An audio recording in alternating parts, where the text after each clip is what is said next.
Okay, this is video 4, and I'm gonna be talking about DNA replication. Okay, so let's get started. DNA is always represented in a double helix shape. Um, each strand is composed of a sequence of 4 chemical bases. These are A, C, T, and G. Every strand is complementary to each other. What does this mean? This means that um, whenever there's A base strand, on the other side, there would be a C strand. Um, and this is likewise with the, oh shoot,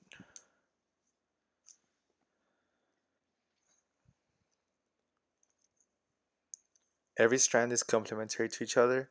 So this means that whenever there's a T in one strand, there would be an A on the other. And whenever there's a C on one strand, there would be a G on the other side.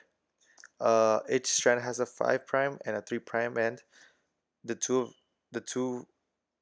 run in opposite directions. So like whenever there's a 5' end, on the other side there would be a 3' end. This determines how each strand is replicated. In order for DNA replication, first we need to separate 2 strands. This can happen thanks to an enzyme called the helicase and results in formation of the replication fork. The enzyme primase starts the process by creating RNA called a primer. Here's where the construction starts. DNA polymerase um DNA polymerase binds to the primer and makes the new DNA strand. This is specifically made from the 5' end to the 3' end. This is a continuous strand, called the leading strand.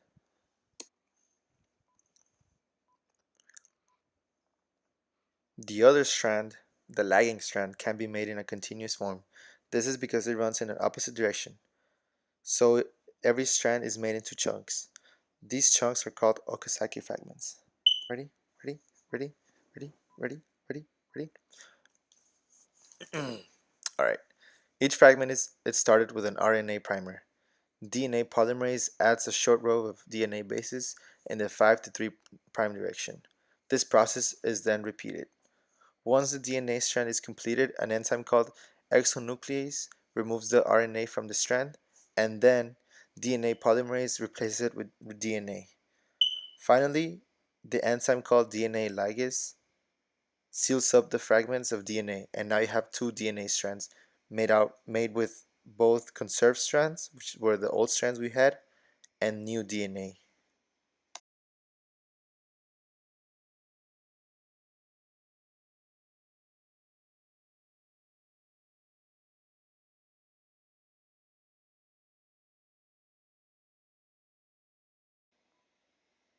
So now we're going to move on to telomeres.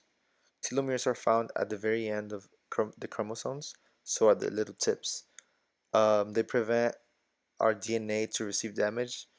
For example, every time we have human cells dividing, so as we grow up, or every time we have DNA replicated, the telomeres actually get shorter. This is due to it like protecting us. By the time we die, we would have no telomeres. Well, let me rephrase myself. By the time we have no telomeres, we die.